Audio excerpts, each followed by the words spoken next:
proud red rose. One beautiful spring day a red rose blossomed in a forest. As the rose looked around, a pine tree nearby said, "What a beautiful flower. I wish I was that lovely." Another tree said, "Dear pine, do not be sad. We cannot have everything." The rose turned and remarked, "It seems that I am the most beautiful flower in this forest." A sunflower raised its yellow head and asked, "Why do you say that? In this forest there are many beautiful flowers. You are just one of them."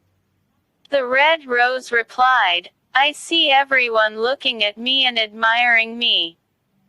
Then the rose looked at a cactus and said, "Look at that ugly plant full of thorns." The pine tree said, "Red rose, what kind of talk is this? Who can say what beauty is? You have thorns too."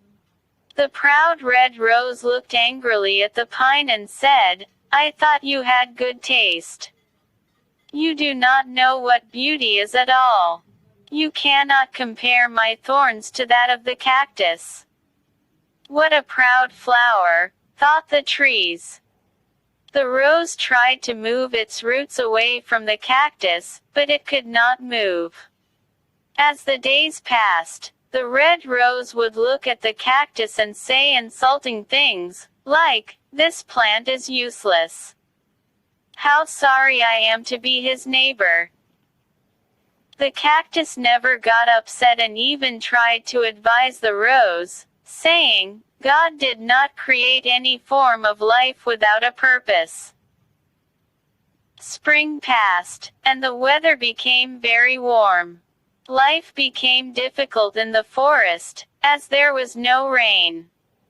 The red rose began to wilt. One day the rose saw sparrows stick their beaks into the cactus and then fly away, refreshed. This was puzzling, and the red rose asked the pine tree what the birds were doing. The pine tree explained that the birds were getting water from the cactus. "Does it not hurt when they make holes?" asked the rose. "Short stories, sparrow. Yes, but the cactus does not like to see the birds suffer," replied the pine.